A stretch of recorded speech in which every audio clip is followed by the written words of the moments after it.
Hello, Targar friends. Hey, everybody, it's Jason Blaha here, and once again, it's time for another Orc Mode workout. And today was max effort bench press day. And just a quick reminder for those of you who like these videos and watch these vlogs every day, please click like down below. I know I asked that a lot, and less than 10% of you bother to do it. If you guys would please reach down there and click like, keep the likes higher than dislikes. It's all I ask in return for all the free information and entertainment I give you guys. Just give me a like. All right, but over to the training. Today, we went and did some normal bench press today with fairly light chains. You know, because that's one of the things that comes up. People are always like, oh, you've always got this sub 300 pounds on there plus chains, but I don't think they realize how much chain I've got on there. Well, I cut down to only, 43 pounds of chains? Like really lightweight, then I'm back up to 3 plates. And that's pretty much what we did today. Went 275, 295, 315 plus the chains. Everything went pretty smooth. Obviously the lockout felt the hardest. But interestingly enough, I feel like a lot of the tricep training, all the supplemental work is paying off. Bench is slowly coming up. I'm obviously in a calorie deficit right now. Down 2 pounds thus far. Because it's going to go slow. I'm not going to see a quick fat loss. This is what? This marks second week starting. I'm like 8 days in, whatever. Down a couple pounds. We'll drop 15 pounds and then assess. I think that's a good number. But I want to keep making gains, and I feel like as long as I keep the fat loss slow enough, we can make strength and muscle gains. Because again, I'm not particularly lean. And that's where people mess up. They'll talk about that and they say, well, is that possible or not? And it's like, well, depends on where you are. If you're 11% body fat and you try to cut while gaining muscle, it is just simply not going to happen. You need to give up on that. If you're 9% body fat and you think that you're going to gain muscle without gaining body fat, you probably need to give up on that also. Right? You're not even going to be able to maintain your body fat and make gains without trim. So that's the difference, guys. It depends on where you're at. The more fat you have, the easier it is to make some progress while you trim it down. Now, notice how long my range of motion is, even with a wide grip. I'm arching. I've got a pretty big arch there. What I mean pretty big, my back is 5 inches off the bench, 5 to 6 inches off the bench, easily, my lower back. Too much arch I have, and still look at the range of motion I have. Got long arms, so I have to work with that. We have to work with what we have for our structure. But what's interesting is that I'm doing all this tricep specialization, and the funny thing is that I don't feel any of it in my triceps. I feel it all in my chest and front delts. Like these board presses, maybe a little bit I feel in my triceps, but they light my pecs and front delts up. Now today I went up to normally my max bench to see if I could rep it off this 4 board, which is basically half reps for me. I was able to get 4s. And so what I want to do here, I want to work with this weight. This was my goal, was to work up to this weight for board presses, and I want to build work capacity using that weight and just get used to moving it over and over and over through the top half of the range of motion. Because when I miss lifts and I stick on the bench, it's usually the top half, or I miss lockouts, right? Midway point or higher usually. So I want to keep working all of that. And so people will say, these partials, is this good for hypertrophy? Not so much. A little bit. It's very muscle fiber specific hypertrophy. It's not through the whole muscle. And that's what we have to remember with some of these things, which is why we do all this other full range of motion stuff also. But the board presses were really, really challenging today. But interestingly enough, the bench with the chains, I felt it all in my pecs and delts. Board presses, felt it in my pecs and delts tremendously, to the point where they were hurting. So I went ahead and decided today, since my pecs are getting enough work, to do some closed grip bench instead of dips, because a closed grip bench will be a little more specific to me, right? It's a little more specific. It's slightly more tricep dominant in theory than the dips. My chest was just destroyed. My pecs felt like they didn't have a whole lot left. So dips may not be that useful. I feel like my pecs were worked extremely hard. Now, interestingly enough, I went over to just some closed grip. I haven't done any normal closed grip in a while, so I've dropped down a little bit lighter than I've been doing because I did other work first. So only did 225. See if I can get sets of 10. I felt it all in my pecs and delts. All in my pecs and delts, even touch and go. So this kind of shows just how much I really struggle to feel my triceps on a lot of movements. One reason maybe they don't grow always as well as I'd like. And I don't even have small triceps. They just look small on me because everything else is big. So I went ahead and did this though, because again, tricep, tricep, tricep.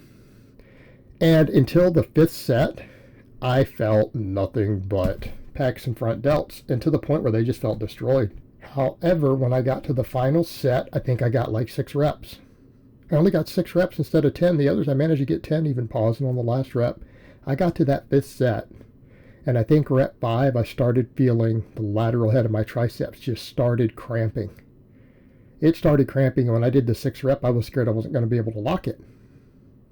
Even though on camera, when we get there, it doesn't look that bad. The way it felt versus how it looks are 2 very different things. So I finally got in and hit some tricep.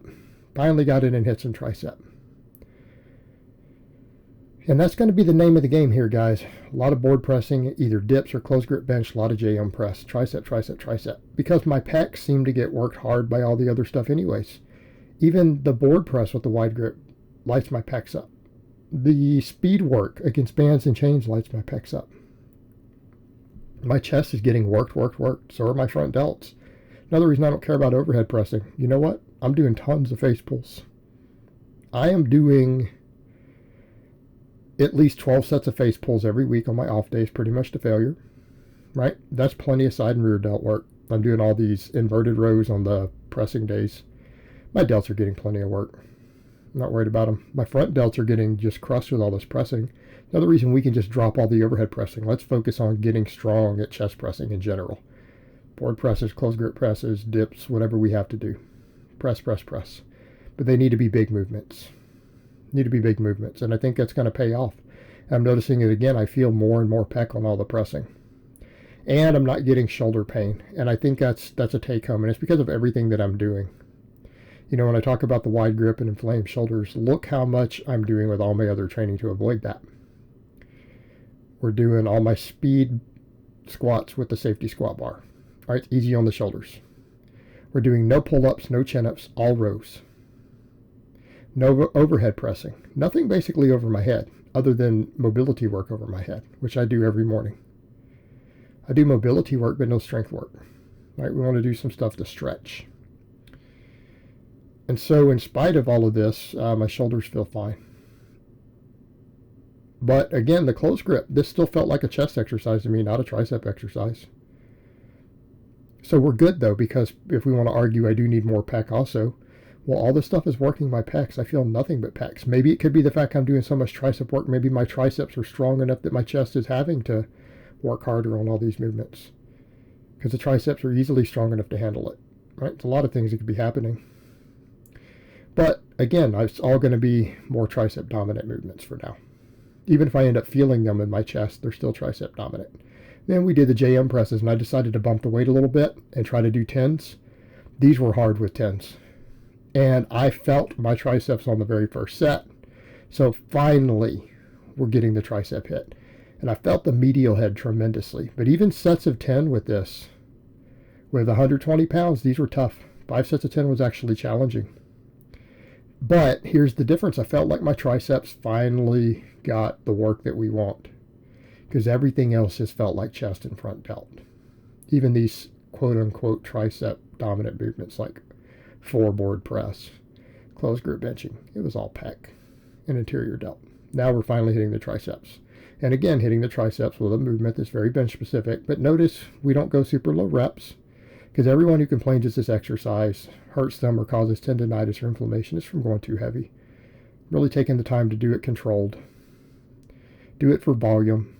But 10s was challenging with this weight. I'm going to have to build up from here. It's challenging. Getting more tension. Getting that tension that we need. But need the tricep work. Need a lot of arm work in general, which we're doing. But we're doing with stuff that's specific to help me with carryover. Right? We're not just doing random arm work. We're doing arm work that's specific to my big lifts so that we get the best carryover, so that we gain the most strength. And if we gain the most strength, we gain the most size because we can overload everything better. So, JM press. Again, very specific to the bench. Even though it's a fantastic tricep builder. And people argue a lot about it. It's a very controversial movement. People love it or hate it. But the people who hate it, they feel like it just causes tendonitis.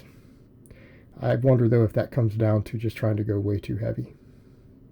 Because with this is the heaviest weight I feel like I could do good form with. I feel like I would have to cheat more and more and more if I go heavier than this. And it was hard to get sets of 10 and still do it in a way to where I cock the forearms back, so that we cock the forearms back to really create that leverage disadvantage and stretch the tricep at the bottom. Because it's really that bottom where you really feel I feel the medial head of my tricep, and then as I come up with it, it's more lateral. It feels like on the way up, but I feel like at the bottom, that medial head really gets engaged, and that's the whole idea. But a lot of chest and tricep work done today. Lit it all up, plenty of quality work. And I guess there's one more set of these. So we finished the 5th set. And then after that, we went over to inverted rows, which I've gotten better and better at. I'm only doing 4 sets at the moment instead of 5 because I'm able to do so many more reps. I'm hitting up to 20 reps. We're getting plenty of volume. And that's why I'm taking all my other stuff to lower and lower reps, because I'm getting so much high reps now with the inverted rows.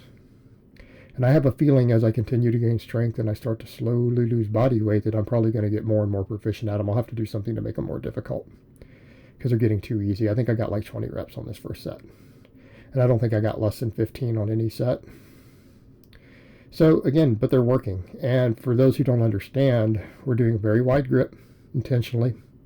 I'm on the rings, right? Keeping the elbows flared, so that again we work the rear delts harder. I'm doing this almost as like a rear delt row if you think about it. I'm making this more dominant for my upper back, making it more dominant for the upper back, because the whole middle back and everything's being worked really hard with all the other stuff that I do, especially my lower body days and doing the safety bar good mornings, doing all the Pendlay rows. You know, a lot of parts of my back are being hit good. I just want to make sure that we get the rear delts, the traps, all that stuff. And then we do the face pulls on all my off days, right? All my off days I do face pulls. Sometimes even on main days at the end of the day. So we're, again, making sure we're getting all the rear delt worked, because I know that I do lack in the posterior delts also. They need the extra development. But this exercise really hits them. When I first started doing it, I used to get cramps in my rear delts. So I think it's doing the trick, and it lets me get some relief on my low back, because there's a lot of compression, a lot of axial loading and all the other stuff I do. We want to make sure that we're recovering. So just doing this for now instead of the Pendlay rows, feel like it's just easier to recover from. Because again, my posterior chain gets so much work. My low back gets so much work with everything that I do. It's just kind of a nice break from it. It's a break, which we need. And so again, 4 sets of this is fine because again, the really, really high reps. And then I decided, because I'm getting too high reps with the only pair of dumbbells I have, I'm like, well, let me use my football bar and do hammer curls. I can go a little heavier. Now I still got 15 plus reps on all these sets, even going to failure. So I need to slowly add weight. But I mean, I only have 50 pounds with the 25s, and this is only 55. But I'll slowly go up. And yeah, it's a little hard to get range of motion. I'm adjusting my hands because I'm trying to get all the way to the bottom and I'm hitting the bar, so I'm trying to grip it as low as I can to get better range of motion. But I need to get more and more tension here. The high reps are fine at a certain point, but at a certain threshold, tension does matter. And I'm not saying doing 20 rep sets can't build hypertrophy. It obviously can, but by that same token, we don't want to disregard lower reps either. And so I do need to take these to where I start getting down towards 10 to 12. I need to keep ramping the weight up. Just like we're doing with the JM presses, you know, we can do a lot of high rep stuff to build some work capacity, but at a certain point, we do need to get some tension on there. So my Pendlay rows have all gone to 10s. I'm going to try to start working these lower and lower, since the inverted rows are still going to hit pretty high reps for my upper back, biceps, and all that. We do need these other lifts to get a little bit more tension. And I think this will let me do it. And, you know, the range of motion can be compromised a little bit. It's a little awkward to deal with, but we're still getting the hammer position. I can load it incrementally. So I have progressive overload to get in the rep ranges that I want to be at. So it will work. It's a fix based upon what I have right now available, because I don't have adjustable dumbbells. And I just don't want to have the extra space and expense and everything of doing that. It's just not worth it. It ends up getting costly, a lot of space used up. We could argue about the merits all we want. I have enough specialty bars and bands and chains. I really shouldn't need dumbbells. And I think this is an example of exactly why. We can do so much in terms of movement patterns with the stuff that I have. I'm just not worried about it. So again, this lets me do these curls in a hammer position, loadable. We can bring the tension up, put more meat on my arm, and get more potential myofibrillar growth there. But you know what? It was a good workout though. Either way, I'm happy with today's workout. Happy with the bench today. 315 plus 43 pounds of change. We're moving towards our goal. It's going to take a while, but I'm going to get there. You guys can join me on the journey, and we're going to keep getting stronger even as we trim body fat down now. So it's going to be a fun ride. So I hope it has been informative, and I will talk to you guys next time.